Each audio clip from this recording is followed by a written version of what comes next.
Everyone knows that at the end of Chapter 4, a mysterious caller, who is likely Carol in some way, tries to keep Chris on track for some kind of plan.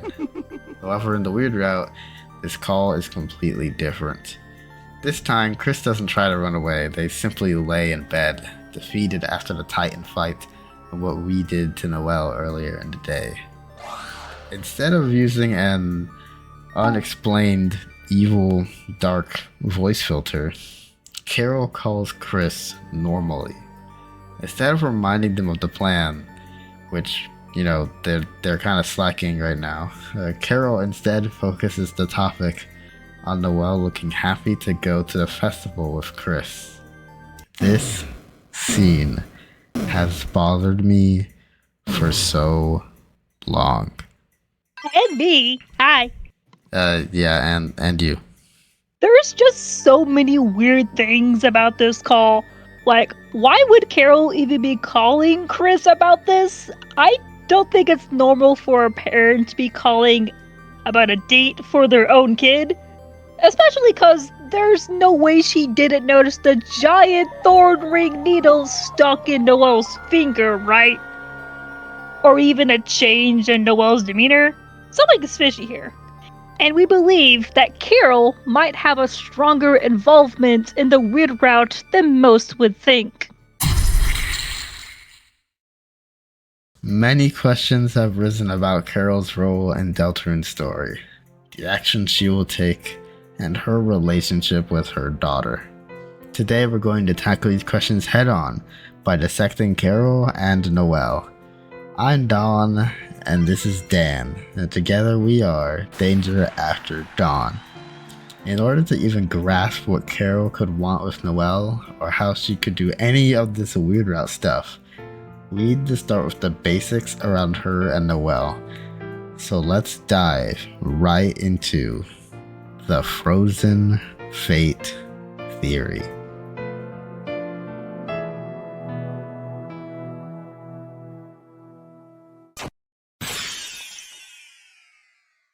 What is the frozen fate theory?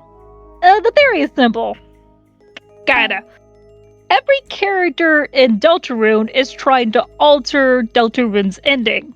Noelle, in particular, is very instrumental to what will happen at the end of the game. As a result, the potential to alter her role or minimize it is very important to if the ending will play out favorably for a given party. The weird route specifically is a possible way to control her actions that is put in place by Carol herself. Before we get into all the nitty-gritty evidence, we need to talk about what in-game shows us Noelle is this important.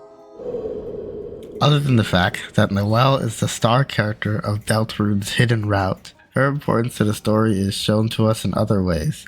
One way that I'm sure everyone knows is Noelle's relationship with the Angel of the Prophecy. In the Dark World, she wears a white robe, which typically symbolizes holiness and purity in the real world. She also just mentions angel wings like a million times. So off the top of my head, we've got Noelle and Death made an angel in a youth group. She tells Susie she wants to grow big angel rings and fly away from her life. And she owns a pair of angel wings from literally being an angel in a holiday pageant, etc., etc. We don't gotta go over literally everything. It's pretty obvious she has some connection to the angel. Interestingly, her color in the battle UI is yellow. We know that pink and gold are important colors for Deltarune symbolism. I don't think it's a coincidence that Susie, Noelle's love interest, is distinctly pink in the battle UI. Susie is already probably the most important character in Deltarune right now, so Noelle contrasting her is good proof that Noelle is equally important to the prophecy's ending.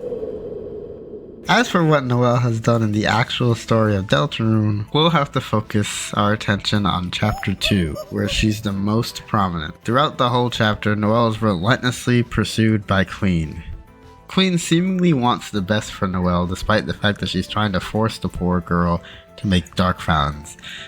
Her goal is to allow everyone in the world to be happy through the spread of dark worlds. allowing them to be engrossed in their deepest desires. She sees Noelle as a person who needs guidance to unleash her full potential. Queen does so quite violently, though, threatening Noelle's friends, and even though it's all to make Noelle happy. Noelle ultimately stands up to her, though, so Queen lets Noelle choose which world will make her happy. There's an incredibly common interpretation that Queen represents the mothers of the Londoners in Chapter 2, with her being this goofy drunkard for Chris, cruel to Susie, and chastising Birdley. It's easy to see how her actions, when applied to the mothers, affect how they act.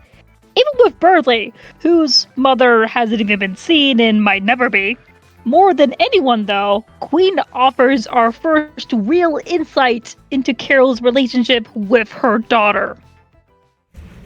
One of the main things we know about Noelle and Carol's relationship is that Noelle fears her mother.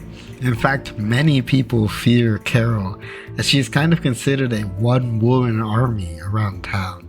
Alphys goes as far to say that the police force is basically just for looks with Carol around. Queen has the same sort of relationship with Noelle, as well as constantly trying to hide from her at every turn. But what about this whole tough love thing that Queen and Noelle have going on? Well, it's pretty easy to imagine Carol is like that, but bringing out Noelle's true power for her own happiness, that seems a little interesting. We're getting a bit ahead of ourselves though. Just keep that in mind.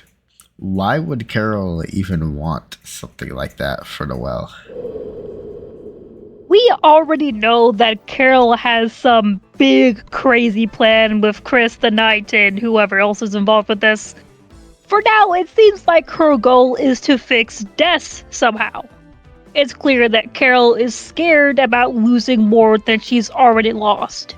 For example, Noelle says that Carol keeps everything important at her house.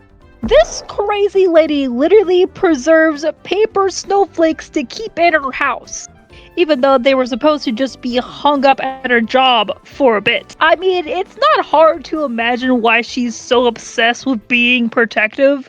She's already lost one daughter. Her husband is in the hospital, and who knows what the prophecy has in store for Noelle. How much more can this woman lose? It's unknown to what extent Carol has been working in the shadows to hold on to what she has left. But there are some strange hints that show maybe she's been planning this for years before deltarune. Her and Des have an obsession with red, heart-shaped objects, which of course is a reference to Chris's soul. And oddly enough, Chris has pretended to rip out their soul before using one of those very pillows as a child. It's all so bizarre. And Carol obviously knows we're involved with Chris, judging by the big, glowing red U she says. It really makes you wonder, how much has she planned? I think it's time we stop beating around the bush and finally get to the weirdroute. How could she possibly have set up the route? Let's figure it out. Something that's been made clear in Chapter 3 and 4 of deltarune is that what we're being shown about the Roaring Knight's plan is absolutely not the full context of what they're actually after. Very overtly, in Chapter 3, we are led astray. We are made to believe that the knight is after Toriel. But when you scrutinize the context surrounding the situation, it's evidence that isn't true at all. The knight sluggishly tries to capture Toriel in an evil tractor beam of death that barely even moves her. Chris has his whole setup with slashing Toriel's tire and leaving the door open. Also, Toriel would call the police and have Undyne enter the house. There's a lot of emphasis put on the knight being late.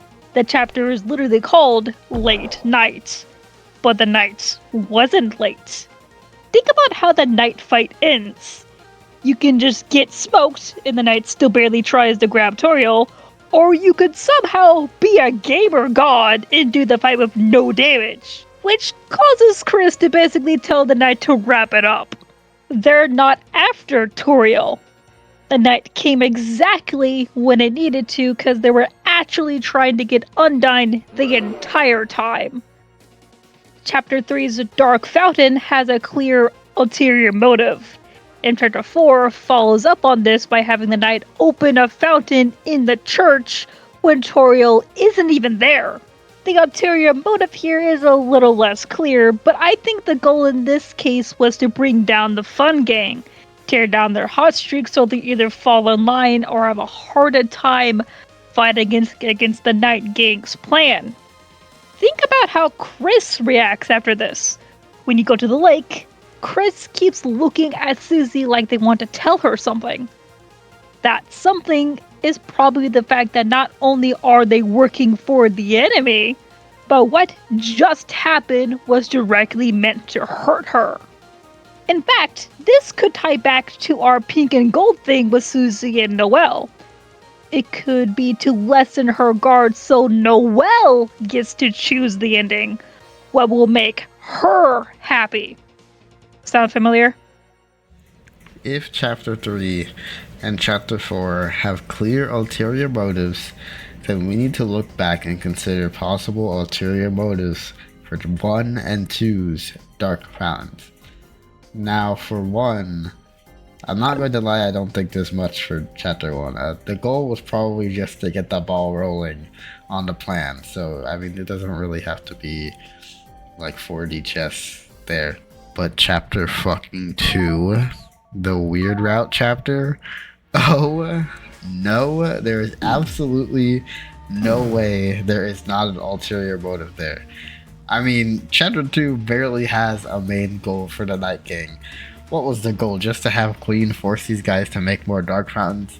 The Knight didn't even ask for that to happen, like the whole Tenna thing that they had going on. It was just Queen's own idea. I think you know where we are going with this. That the possibility of setting up the weirdroute was the ulterior motive. There's just so many bells and whistles here, but also so many crazy coincidences. So, let's start with one question. Noelle and Berdly obviously need to be in the computer lab for this to work, which means we need to prove that they were funneled into the place, and not just there by coincidence. On the surface level, we know that Noelle and Berdly go to the computer lab because they want to work on their research paper. So it's as simple as they go to the library because they need to do the research on the computers. Except it's not! You see, while it could have been assumed that Noelle just can't bring Berdly to her house because her parents fucking hate him, that isn't true. We can see in Noelle's room that there's evidence Berdly has been in there, and they could have done work inside. And she has a computer. So why couldn't they have just gone there? Foolish Daniel. You've forgotten a key plot point in Chapter 2. The internet in Hometown has been down since before deltarune even started, so they can't do the research at Noelle's house. Okay, but if the internet is down, why are they even going to the computer lab in the first place? They can't even use the computers? Shit, well, the theory's canceled. We're finished. We're finished. It's over. Cancel it. Just delete the channel. That was a rhetorical question. Oh. Because they aren't in the computer lab to use the computers. They're not even sitting at them. They went to the library to get books on their research topic, and they're using the computer lab to read them because it's right there in case they need to change books around or whatever. So, in truth, the internet being down did cause them to funnel into the computer lab darkler plot. And I'm totally sure the internet being down right as a new project is starting is surely a total complete coincidence. Thank goodness. Oh, thank goodness. Well, that's honestly the biggest hurdle. Now, we have to think about how this whole thing starts. The weirdroute is initiated by forcing Chris to have multiple romantic interactions with Noelle, which includes telling her Chris will ride the Ferris wheel with her at the carnival, and telling an Addison that the two of them are more than friends. and also freezing countless individuals, but that's not important. There's a very clear romantic undertone between these two characters in the Weird Route, and this too is directly related to Carol Holiday. During a conversation in December's room, Susie mentions that Noelle has a picture of her and Chris on the festival's Ferris wheel as kids. Noelle has weird feelings towards this event that confuses Susie quite a bit. She says that the ride was forced and that it doesn't even really count as romantic or anything because of that. Susie is confused by this since they shared a Ferris wheel ride in the Dark World. And I'm confused by this too. Is this not just a pretty direct reference of the Ferris wheel interaction in the Weird Route? They're both about forced Ferris wheel rides with romantic undertones involving Chris. These are intentionally paralleled. If we're forcing them together in the Weird Route, then who forced them to ride as kids? Well, who else but one of their parents? The one who exerts the most pressure on her, Carol.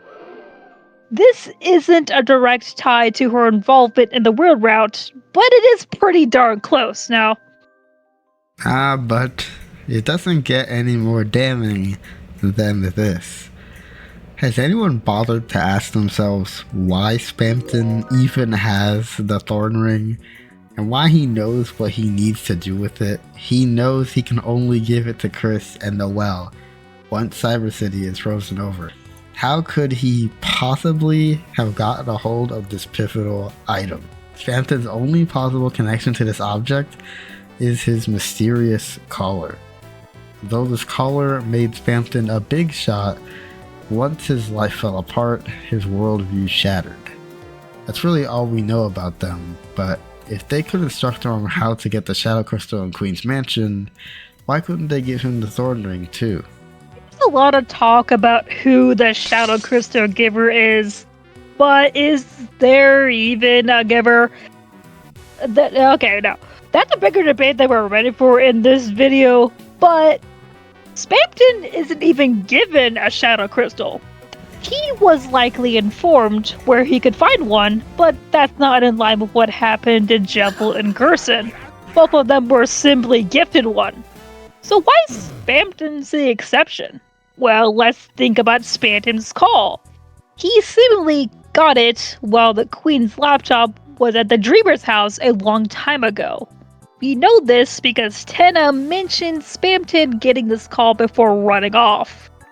But it's weird though, because as far as we know, you can't make calls in the Dark World. So this happened a long time ago. Maybe even during that red heart-shaped pillow era. You know, actually, red heart-shaped object. Noelle isn't the first person to say that, is she? It's actually Spampton. He uses that exact wording to describe Chris's soul. Where could he have possibly gotten that verbiage and that obsession from? Maybe from the very person Noelle says is so obsessed with them. Carol Holiday was Spampton's caller. The question we asked all the way at the start of the video of why Carol has that weird voice difference in the two endings of chapter 4, it could be because she's calling from a dark world in her shadow text. The different endings of chapter 4 show that the plan has now changed. I don't think it's a coincidence that we seem to be locked into the Weird Route in the same chapter this call happens. She, all the way back when Chris and Noelle were kids, has been working to set up all of this since December disappeared. All of it so Noelle gets to have the power to change Deltarune's ending. If Weird Route doesn't start, that's okay, because it's only plan B. Chapter 2's Dark Fountain exists, so we have the option to set up that B plan. And think about how Chris reacts to Spampton in the Weird Route in this context. Chris is in crisis mode in Chapter 4's Weird Route, They deliberately go behind our back to try to fix things with Noelle so that she doesn't go down this path. But think about it. If it was just to stop us from hurting her, that would really even matter, right? We could still hurt Noelle without doing the weird route. Chris is specifically trying to divert the weird route and prevent us from continuing. And the reaction to Spamton being a puppet too. Spamton's whole, it pulls the strings and makes them the ring like a phone.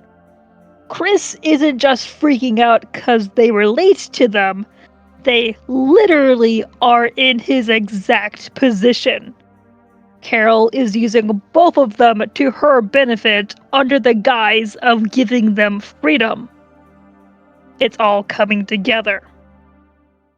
Carol loves her daughter, but she's lost so much that she's willing to put the ends before the means. This whole story around her is an exaggerated example of how parents can enforce control over their children, just like us playing as a character in a game, on top of a view on tough love. We still have a lot to talk about, but that's why we're making part 2, baby, because Carol isn't working alone. Well, yeah, she's working with Chris and the Knights.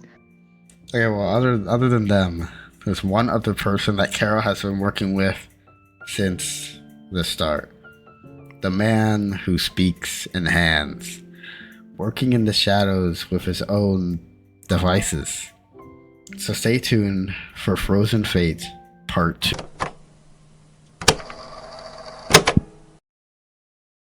I'm Don, and I'm joined by Dan. Dan! And we are Danger After Dawn. Today, we're going to be talking about parallels and the relationship between December and Noel holiday. So strap in. Chapter 5's weird route was shockingly short. At least the parts of the route that doesn't involve going off path for access to the Twisted Sword ride later on. This weird route involves frankly completely broken Noelle. She becomes unhappy with her simple, boring life. Now seeking change, she is fully aware that Chris has managed to become an entirely new person basically overnight. And now she wants to do something crazy. In her words, she wants to go somewhere no one has ever been before. Which leads to her and Chris entering the lake, going further and further until the game can't take it anymore. They basically go out of bounds and end up in Chapter 7, completely skipping 6, going straight to 7 B-side. The fuck is happening? This may be hard to parse at first. After all, we don't really know what's going on with the lake, even though it does seem to be significant. So all the way back in the earliest days of Deltarune, Onion-san was seeking out a familiar song coming from the bottom of the lake that we have called the Song of the Deep. Susie hears the same song in Chapter 4 and says it's coming from the other side of the lake, which, we go across the lake in the other route, so that's interesting. Our best understanding for what's going on here is toilet theory. I'm sure everyone knows it by now. If you don't, I'll put it on the screen and you can go watch the video. The theory is basically that the sewers below hometown house a massive dark world that can only be accessed by the shelter. However, sewers usually connect to natural bodies of water, so the runoff water from these sewers runs deep into the lake. Therefore, entering the deepest parts of this lake would lead to the deepest dark world we have ever seen. And at this point, this theory is basically true. We have Flowery, who straight up says a big dark world is under hometown, and we have this whole weird route thing where they're diving into the water and they're entering this weird CRT dimension or whatever. If we want to solve all of this nonsense, we need to look back on some repeated phrases and visual elements throughout deltarune to make some connections, figure out what's this trying to say. One thing that's worth pointing out is that Noelle's desire to seek out something new is not, a new thing. This was first mentioned way back in Chapter 2, during the segment where her and Chris are walking together. She says that she's always wanted to do something like this, and that December said she'd take her. In this dialogue, though, she's specifically talking about how Des wanted to take her somewhere like the Cyber City Dark World. We could take this in a lot of different directions, but it's interesting that a quote-unquote new place happens to be a Dark World here. In Chapter 5's Weirdroute, Noelle is finally taking it upon herself to make that happen. Even if you tell her to stop, she won't. She only falls back into her complacent attitude if you don't do anything once her and Chris are too far into the lake to make it without your input. Despite the fact that we don't know much about December, it should be more than obvious from what little we do know that she is rebellious and adventurous, based on how she's talked about by Noelle at least. Noelle idolized this girl, but right before she starts talking about her stagnant life, she says something incredibly interesting that maybe I'm reading into a little too much, but I feel like it's an interesting choice of words. She says, "Since Des left." Now, you can call me crazy. Comment down below and like and subscribe while you're down there. But this is a weird word to use here, right? Not since Des disappeared, not since Des went missing, but since Des left. As in, wherever she is, whoever she got there was voluntary, at least in Noelle's eyes. Which I don't think is an opinion she'd have outside of the weirdroute. Because outside the weirdroute, she kind of doesn't even acknowledge this verbally, really. Like, sure, Noelle has always wanted to leave her old life behind. She said as much in Chapter 2's normal route a couple times. And she even nearly says the same line word for word in Chapter 5's weirdroute. But now that she's actually been shown what's out of reach through the player, I feel like she's realized wherever Des went was somewhat intentional.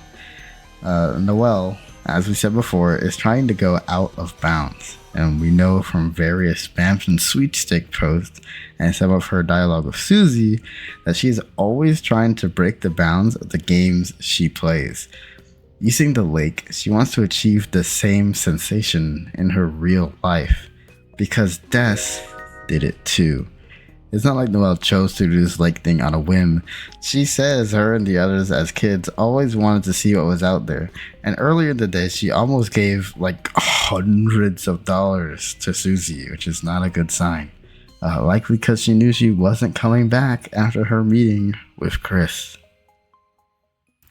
Everyone is always talking about that lost where the forest would grow dialogue.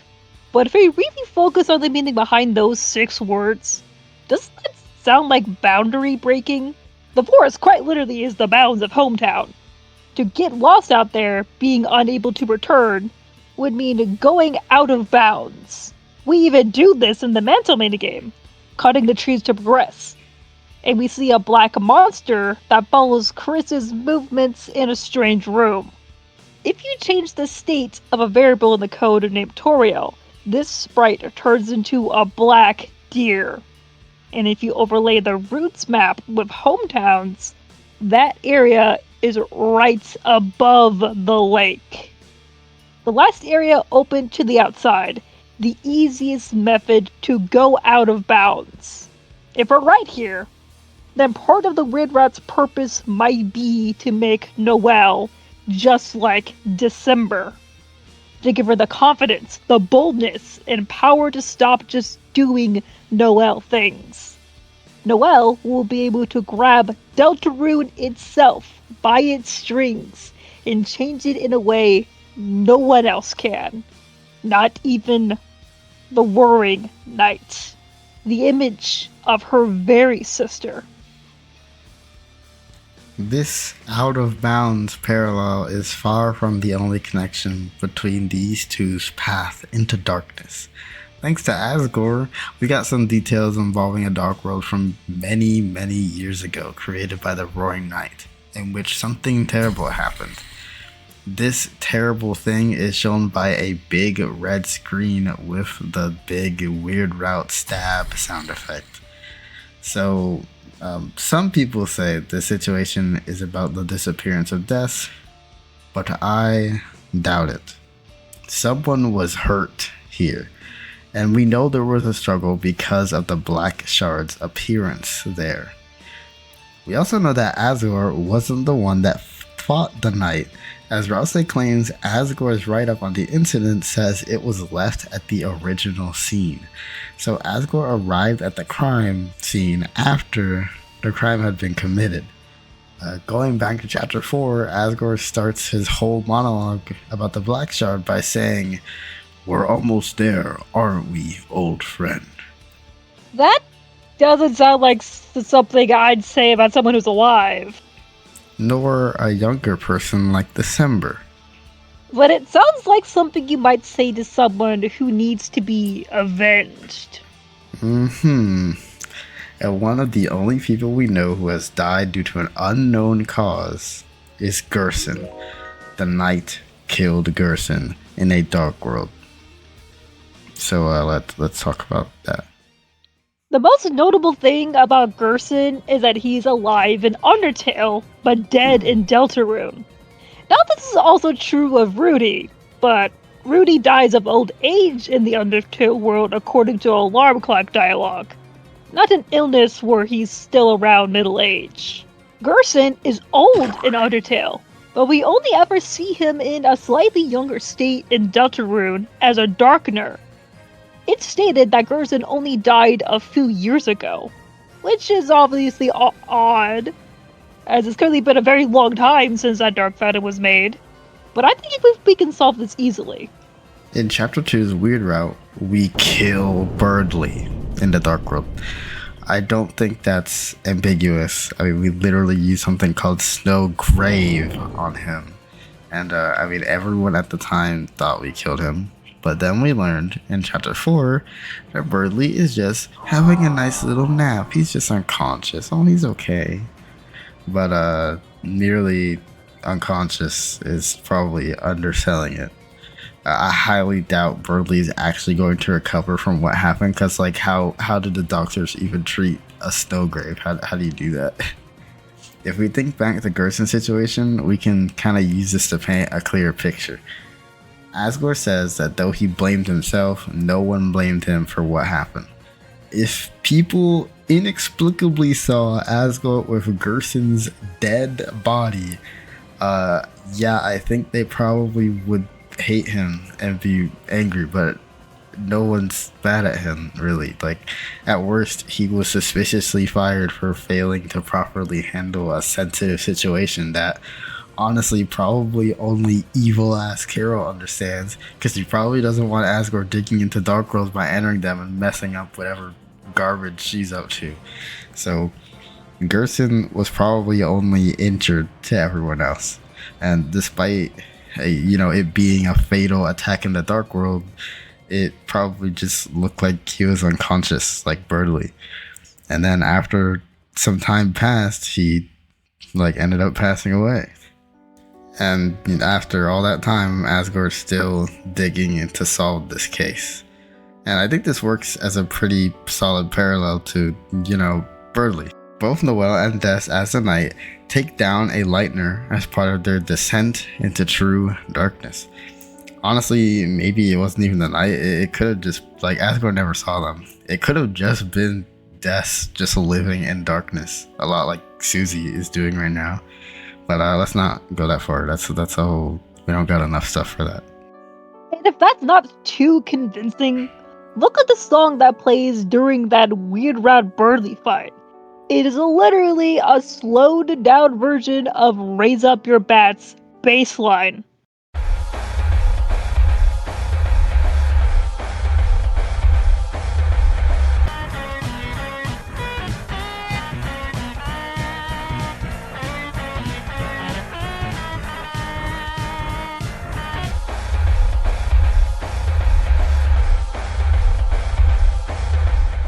On top of that, it's called D.OGG. This pivotal moment in the weirdroute is its single most important scene. It's telling us to think about December while it's happening. That's going to be more clear proof that the weirdroute, at the very least, partially involved making Noelle another death. To shift topics a little bit, Chris's whole role in this whole dilemma is also quite interesting. It's strongly implied that a young Chris was around for that Asgore's bad day. We can tell based on Asgore's choice of words, as well as Asgore already knowing that Chris is necessary to seal the fountains. And Chris also has some pretty curious bodily issues in Chapter 5. It's obvious that Chris is much weaker without their soul, but at the start of Chapter 5, we literally see their skin graying as they struggle to get inside and shove their soul back in their body. So I think Chris is like, I think it's kind of obvious Chris was dying, but in case you were wondering, yes, Chris cannot live without the soul. That is not ambiguous. So Chris is definitely necessary for the weirdroute, and we said that as much in our original Frozen Fate video. And Chris straight up drowns in Chapter 5. So if we're going with this whole Noelle and Death parallel thing, Chris probably died during whatever happened to Death too, right? I mean, explain a lot. Like, why it's been implied they had a soul that didn't involve us prior to this, and why they've seemingly been practicing soul ripping with pillows as a child. It's certainly possible that Chris's original soul is with the Knight in some way. Like, maybe it's the eyeball in their chest, and that used to be said soul. It's hard to say, and it's harder to say what Noelle will do that's so different from December. And maybe it's our involvement that is the key to giving her unlimited power as opposed to getting her loss, like Death. But that's, we don't have enough for that. We also aren't sure about Carol's involvement in certain aspects of the weirdroute. We're confident in the Thorn Ring in Chapter 2's fountain being her idea, but stuff like the fork in the road between Chapter 7's Side B and the Twisted Sword route raises a lot of questions. We're not really sure if she's in charge of both of them. If we had to guess, she's probably only trying to set up the Side B path. But there was basically no Carol content in this chapter. The best we got is Rudy saying she's investigating near the shelter during the festival, which honestly probably just means that she's, plotting her evil plan bullshit again. We also aren't sure what Chris did that exhausted them so heavily between Chapter 4 and 5. Strangely, they don't do it during the weirdroute, so I guess whatever it is might not be known until Chapter 6.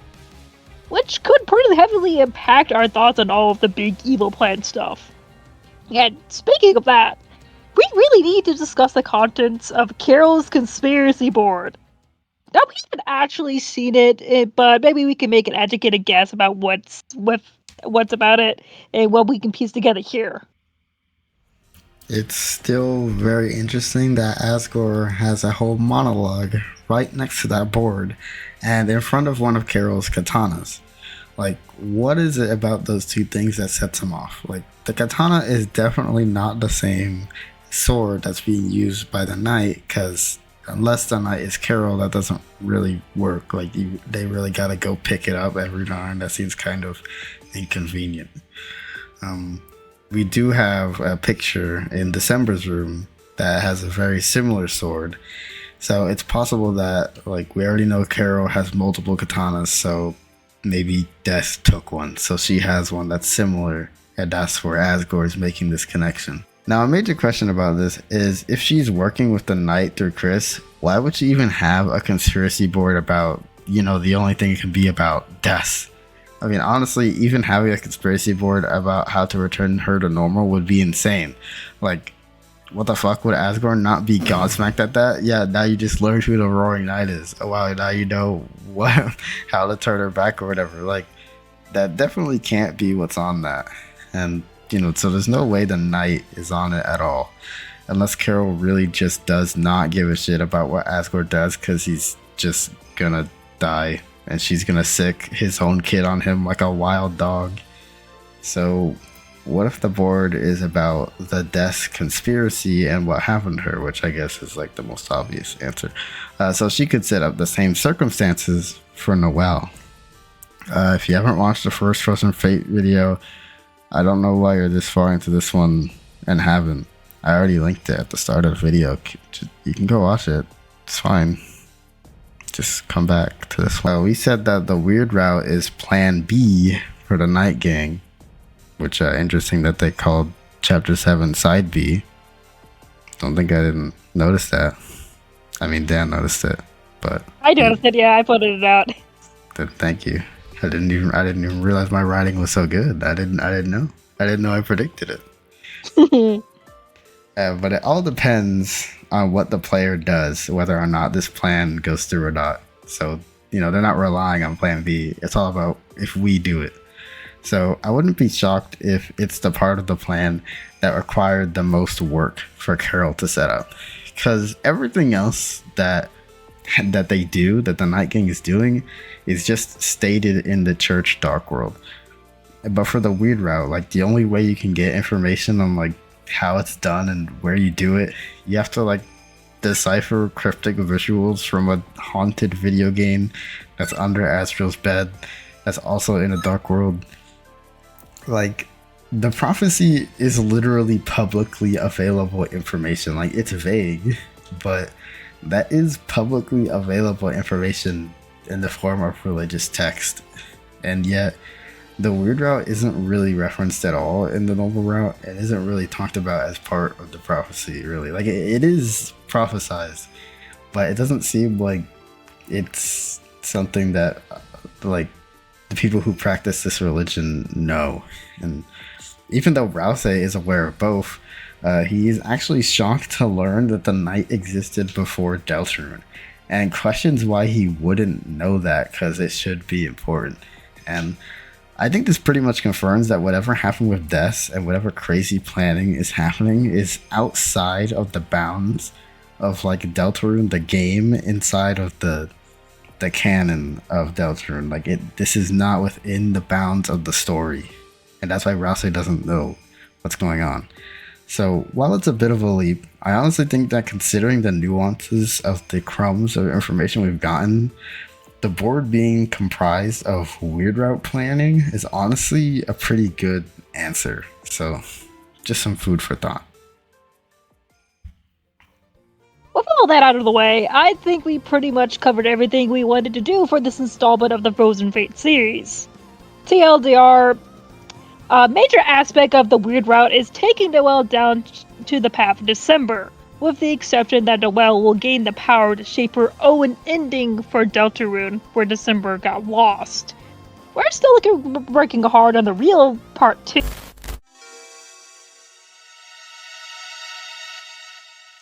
From the first second in Deltarune, we are connected to a mysterious man in a strange, pulsating void. This individual offers us the rare opportunity to create our own vessel for usage in his world. He guides us through this process step by step, and once our creation is completed, Or cut off. Till no one chooses who they are in this world, and forced into the body of a non-binary troubled teenager on a school day. for almost a decade, we have remained completely in the dark on what's going on in this scene and why it happens. Sure, it's to set up the expectation that our choices won't matter in Deltarune, but like, why did the character behind this act do this to us? Why did W.D. Gaster create such an elaborate ruse?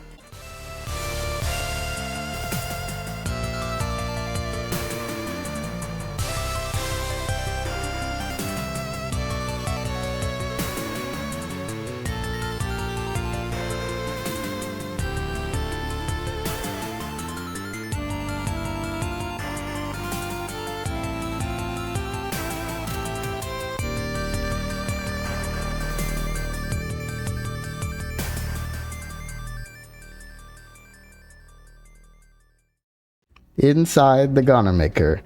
We're just gonna ignore the Goner making part because it's all part of a ruse anyways. We are connected to deltarune and injected into Chris's soul.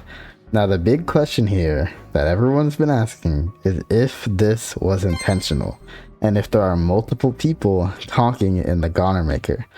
Now, me personally, I didn't used to think that anyone other than Gaster was talking here, but after getting so many chapters, I feel like the person who cuts in at the end to tell us we are Chris probably is someone else. We already see that this person's text is different from the person we've been talking to.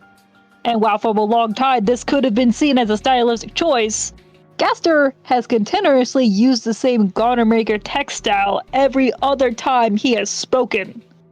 So this one instance of it being different seems incredibly odd if it's meant to still be him. Before chapter 4, we didn't have a strong candidate for who this could be. Friend was the best guess. But now we have someone who is familiar with Chris, has a fascination for heart-shaped objects, and knows about the nature of Chris's soul, Carol Holiday. If that's somehow a surprise. Her planning requires Chris to open and close dark worlds in almost every chapter to set up for the Roaring Nights. As we have said before, if she intends the weirdroute to be a plan B, then she needs the player's involvement too. So now we're down to just one question. Did Carol intercept the Gaster, or was it all part of Gaster's plan?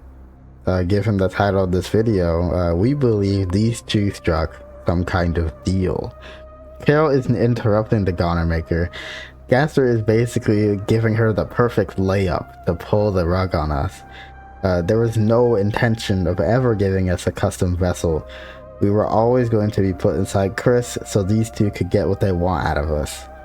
Because Gaster is a scientist and this is an experiment, the subject of which we will get to in a bit, but let's keep our focus on Carol. Sure, Gaster gets to interact with the player, someone clearly very fascinating to him, but what does Carol get out of working alongside him? Carol wants information about the prophecy, about dark worlds, and about deltarune itself. In chapter 5, Rudy says Carol went south of town to investigate for a while, which likely means she might be trying to pry a bit more information out of Gaster. With this information, she can also use her influence and powers to set up this complicated plan we've been talking about. And for Gaster, she offers Chris, a guilty family friend who made a promise a long time ago. All that's nice and all, but do we really have any proof Gaster is involved in Carol's deltarune plans beyond Chris and the Goner Maker? I'll be honest, not really. I mean, there's a bunch of Goner-like people in Hometown, but none of them seem to have anything to do with Carol's work. And our best piece of evidence is actually very new. In Chapter 5's weirdroute, the file for the song that plays during the festival is called Happy Town, and this song name is shared with a song from Undertale's hidden sound test room, which includes Gaster's greatest hits such as Meat Factory, Trouble Dingle, and of course Gaster's theme. So this directly ties the weirdroute to Gaster in a rather obtuse and not very clear way. Great. Being real, the actually tangible evidence kind of just ends there, but the questions surrounding the peculiarities with the Goner Maker and Chris really don't have any answer at all without Carol. So I think for where we are in the game, it's a pretty good answer until we get more info on what Carol's actually doing. However, what we're going to talk about for the rest of the video might strengthen this connection in its own way. Gaster is not just in on this plan for funsies or because he likes Carol. In fact, we think even Carol is just another part of his experiment. All of this is to prove one singular point. Have you ever thought about a world where everything is exactly the same, except you don't exist? Everything functions perfectly without you. The thought terrifies me. actually is W.D. Gaster? Why do we care so much about him? Gaster is stated by his followers to have been the original royal scientist in Undertale before Alphys. Using his incredible genius, he created the core, a magical energy source for all of the underground. How unfortunate, though, that Gaster would eventually fall into his own creation and be lost across space and time, never to be seen or remembered again. Save for incredibly rare circumstances, Gaster is never mentioned or encountered substantially in Undertale. No major monster utters his name, the core lingers, but save for a single goner, no one mentions he made it. Gaster has been forgotten. The world move on like he didn't even exist. Dark, darker, and yet darker still, Gaster sunk into darkness, and whatever he found within it fascinated him deeply. And now he lords over Deltarune. I don't think Gaster made Deltarune himself. Based on things like the police tape cutting off Hometown's only exit, the internet being out, and strange dialogue throughout the game about an old world being altered, it seems that Gaster somehow got a hold of Deltarune, and by either using Carol's mayoral authority or his own crazy world-altering devices, he has boxed in Hometown to be a controlled environment for experimentation. I think that, like every other character, Gaster is seeking a certain outcome out of Deltarune. That's why he says, "How much longer now, my Deltarune?" He's asking that because he isn't making it himself, but rather he's waiting for it to end. You see, we believe Gaster found comfort and relatability in the Dark Worlds. The worlds where objects come to life, where adventures can be had any day and cakes can heal any wound. But when the lights come back on, all of it is gone. Objects get forgotten. Objects get replaced. Objects will be left behind as the world marches forward. Gaster sees himself in the darkness, and he wants to validate his own existence. The Fun Gang, Des, Asgore, Carol, all of them have been touched and changed by the Dark Worlds as they spread. But to Gaster, it's all an illusion. Because when every fountain is closed, when the night's shadow is brought to light, when Deltarune is no longer waiting, there will be nothing. The light world will move on from the dark. Our world will move on from Deltarune. All of it will be forgotten with time. This is Gaster's goal. To validate his own existence by proving all things are forgotten and replaced with time. To prove that all that matters is the end. In order to better understand how we think this works within Deltarune's story, we need to analyze Gaster's subjects. Let's start with the Fun Gang. Rouse is the easiest character to slot into our idea that Gaster is trying to prove that the end result is more valuable than anything else. From the very start, Rouse has shaped every action he's taken as a response to how Deltarune's prophecy ends. He encourages Chris and Susie to be nice to Darkners because he believes that the prophecy might change through kindness. Despite that, he turns out to be quite dismissive of how Darkners feel, including himself. I'm sure no one has forgotten Rouse's heartbreaking speech about how Tanner should just accept his position as an obsolete object of the past, or Rouse's own self-deprecation. He himself says that many of the things he does, from baking to singing, are all just to make Chris and Susie happy, all to achieve an end result. None of it is for himself, But as Susie urges him to accept himself as his own person, he begins to realize that there are things he actually likes for himself. Though Rouse still has a hard time truly allowing his voice to be heard. He is getting close though, as his outbursts at Flowery show that he has thoughts he wants to express. Even then, he still dances around his knowledge of Chris's sketchy alliances in the bath scene at the Flower Castle. Rouse is definitely afraid of the prophecy's ending, and it keeps him from making stronger connections than he should be making.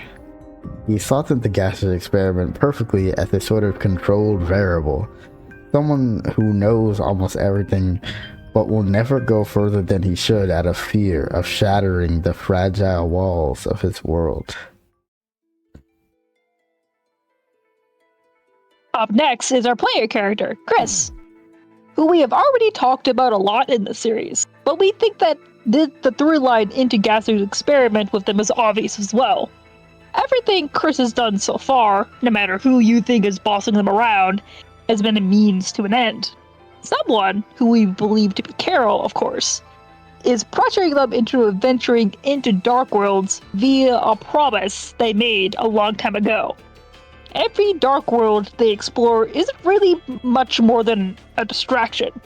TV World is explicitly stated to be a distraction, as Chris told Tena to keep everyone occupied with fun games until the Roaring Night arrived. While they have been shown to genuinely care about Susie, Rouse, Noelle, Birdie, and the others, they have also been shown to carry a clear bit of guilt. Take the lake scene from Chapter 4, where Chris stares at Susie, struggling to avoid telling her everything they've done. In Chapter 5, too, they have plenty of odd interactions with Susie. It's clear they don't really like third wheeling between her and Noelle. And when Susie asks them about how they'd show love, they don't answer. Chris honestly probably feels really guilty for even liking Susie in the first place, because they know one day she'll learn their entire friendship is founded on lies. Everything Chris has done has all been to achieve a goal with Carol and the Knights. They've perfectly fallen into place. And now, we've reached the girl with hope crossed on her heart, Susie. This girl has pretty much completely immersed herself in the Dark World, and for the most part, they have changed her for the better. Susie started off brash and abrasive, but quickly grew into a headstrong and kind friend to all Darkners. She definitely values the Dark Worlds and their denizens the most out of anyone in the cast. So much so that she considers Castletown her home after only a few days. However, as we just said, all of this is founded on a ruse. Chris's Dark Worlds are all a means to an end. And most of the stressors in Susie's life right now are pretty much directly caused by being part of the fun gang. Both Chris and Rouse know way more than she does about what's really happening behind the scenes of these Dark Worlds. And I have to imagine once she learns the truth about Chris, things aren't going to be pretty. This is where her role in the experiment comes in. Susie is the very person who said our choices don't matter at the start of deltarune, a half-hearted statement at best. But for her, it might be true. She keeps trying to pursue the Knight to stop their plan, but as long as Chris works with them, as long as Rouse keeps that information to himself, nothing she does will be good enough. But when she finally learns that, how will she react? Will anything she did in those Dark Worlds matter to her after that point? You have to remember, it's only been days for Susie. She could very easily regress into her old habits if something like this happens. That's enough about the fun game. What about the person we made this entire theory series about in the first place? The one we've accused of making a deal with the devil. Carol Holiday is potentially Gaster's most interesting subject, aside from the player. We talked about her extensively already. But within the game, she is outright stated to be an incredibly preservative, powerful, and manipulative person. In these last couple of videos, we've thought outside the box to paint her as a desperate individual who is willing to put everything on the line for the sake of her daughter's happiness in the end, as a parallel with Queen's role in Chapter 2. The person who has shaped nearly every conflict in Deltarune so far through her careful planning since the day December disappeared. The kind of person who will throw everything away for a singular objective. If that kind of person came to make a deal with Gaster, how in the world could he possibly refuse? Carol is trying so hard to avert another tragedy in her already tragic life. When she sees that everything she set up in both the weird route and the normal route ultimately fail despite Gaster's help, he will be totally destroyed. Like, the situation here could not be more perfect. I know we're stacking speculation on speculation, but doesn't it all fit so well? 4 major characters so far fit neatly into this framework around Gaster's motivation. But to be honest, we haven't really talked much about Gaster's character. We should get back to that.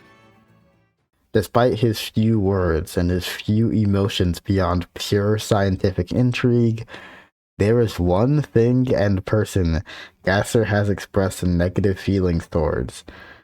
It's an egg. It's not too important, but not too unimportant. The Forgotten Man has been in every chapter of Deltarune so far, making his final showing in Chapter 5. At least we assume it's the final time we see him. But he's such an interesting hidden character, and he easily manages to capture the fascination of the fandom just as much as Gaster. But seriously, what's Gaster's issue with this guy? All he does is sit around behind trees and gives out eggs. It just doesn't make any sense. Of all people, why is he an issue? So, to talk about that, we need to talk about why anyone even thinks Gaster has an issue with the Forgotten Man. This comes from the PlayStation trophies, which apparently are only included in Deltarune because the PlayStation Store requires games to have them. There is an achievement for each chapter titled Complete Without Issue. And the only way to not get this achievement and get an issue is by getting an egg in the given chapter. Which means, you don't get the trophy. And this is extremely bizarre. We'll talk about why this is significant in a minute, but I think it's important to discuss how the story is being told here. This is info that is exclusive to the PlayStation version of Deltarune. So theoretically, there is no way to know Gaster and the Forgotten Man have an adverse relationship without playing this version of the game. This is a plot point, and if it actually means something, why is it not portrayed in every version of the game? Well, this is some deep analysis on how Toby Fox is trying to tell these stories, but I think we could compare something like this to the Spampton sweepstakes. That event continuously has provided special information and new lore that wasn't, and in some cases still isn't, in Deltarune. However, it's clear that the sweepstakes is mostly meant to be teasers. Most things in the sweepstakes have been mentioned in the game, such as various songs, certain rooms, and stuff like Noelle's blog and her titular cheesy points. Spampton Sweepstakes isn't really giving us exclusive information that we need to solve this game like Five Nights at Freddy's. It's just a bunch of teasers for things that will be significant later in Deltarune. And I think this PlayStation trophy thing is a case of Toby taking advantage of something that he was forced to do in order to have a unique opportunity to portray a story element that will appear later. It'd be like how in Undertale, we meet Flowey, and we learn a tiny bit about Azrael, but until the last parts of the game, there's really no reason to even think that they're the same person, and like everything we know could easily be recontextualized by an end game reveal. So again, We're going to elaborate on why the Forgotten Man and Gaster's relationship is important, like right now. So just keep that in mind. We're going to talk about it now, so keep it in mind. We believe that the Forgotten Man and Gaster are fundamentally opposed in their lines of thinking, despite both being forgotten people who don't matter much to the main story of their respective games. Before we get too deep into the weeds of this topic, this is actually portrayed in a very simple manner in-game right now. Both Gaster and the Forgotten Man talk about Deltarune, the game, and how long it will take for Deltarune to be completed. Here's what they both have to say. Whether 11 hours or 11 years, Deltarune will be waiting. So take your time, wash your face, and get dressed. The halfway mark has been attained, but it is still waiting. How much longer now, my Deltarune? We can clearly see here that the Forgotten Man is patient. He wants us to take our time with Deltarune because no matter how long it takes, Deltarune will always be waiting for us. In stark contrast, Gaster is literally counting the days down till Deltarune is over. Despite us being halfway done, he still brings up the fact that Deltarune is still waiting for us. He even asked how much longer will it take for Deltarune to be over so he can get his results. Gaster's impatience is also shown to us in the Roaring Night fight. When you lose to the Knight, Gaster straight up says, let us hasten. And he skips the whole Tenna fight in the Night intro cutscene to get right to the good stuff. All Gaster cares about is the end. But the Forgotten Man, in all his appearances, asks us to take our time in his own weird ways. Think back to the egg room in Chapter 4, in which Chris enters this strange reverse art therapy session where they have to draw on a canvas with a pencil. Once they're finished and they try to wash their hands, graphite remains, and no matter what, they can never wash it all away. What I believe this is saying is that our past and our experiences, no matter how hard we try to move away from them, will always stick with us, even if it's just in the corner of our mind. Wow! Based on everything we have said, that sounds extremely anti-Gaster. What a weird coincidence. Well, in any case, we talked about Gaster's profession. Why don't we talk about the Forgotten Man's profession? Like, who actually is this guy? I'll answer myself.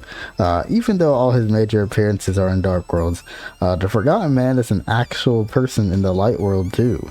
If you've collected eggs, he will appear in certain areas in the Light World, usually only seen through windows, so you don't actually know what he looks like. If you talk to an organic, that leads you to Chapter 4 Egg Room if you missed it. The organic will ask Chris if they missed something on the other side of their mind. Every egg room also exclusively features Chris, without Susie nor Rouse. The Forgotten Man is someone from Chris's past that they have tucked away and forgotten many times. No one in Hometown ever mentions this guy either. So it's safe to say he's pretty much forgotten in the grand scheme of Deltarune as well.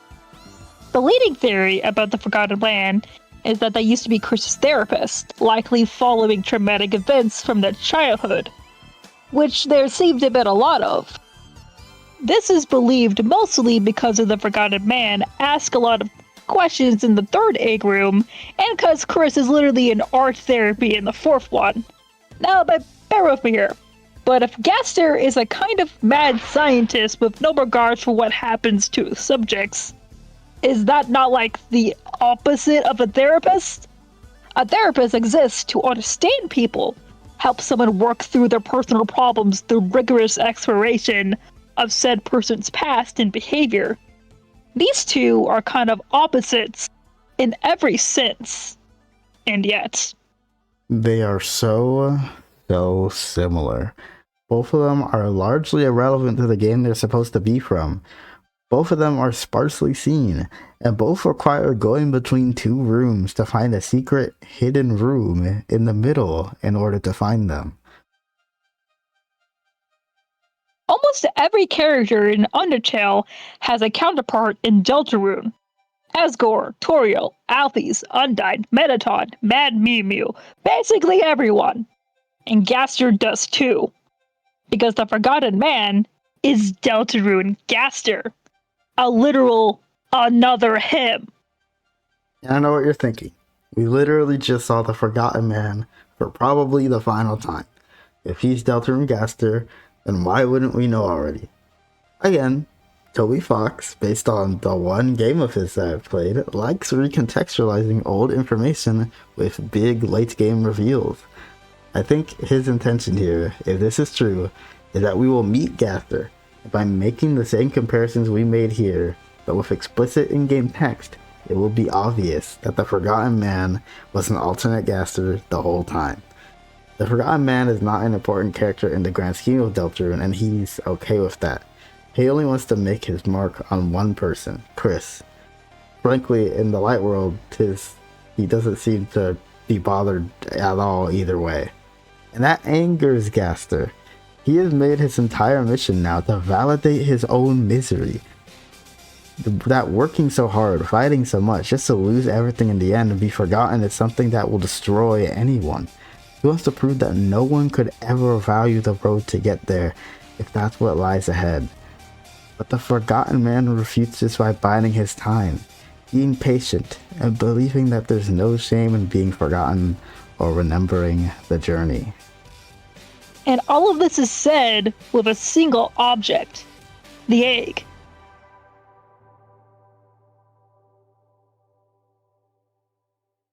Gaster wants one of a few things to happen to you. He either wants you to play through Deltarune to the end once and move on, or for you to play Deltarune, see its ending, and think you can change it. Maybe try another route, like the weird route. Maybe grab the twisted sword or just use the pure crystal. He wants you to do all of that. Then get to each of their endings and realize, despite a few variances, maybe a few new fights, that they're all the same. No matter what, it ended with the same tragedy. This is the biggest win for Gaster. If you sit down and think, oh, so nothing I did mattered after that final playthrough, then Gaster wins. He was right. There's nothing more important than the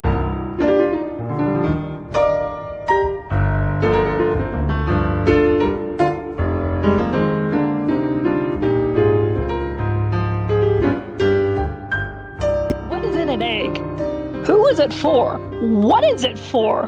Why is it evidence? That silly little block of text in the corner of Blue and Yellow's mini-boss fight. You'll know what it's evidence for when it happens. This doesn't happen in the fight. Nothing calls for the egg.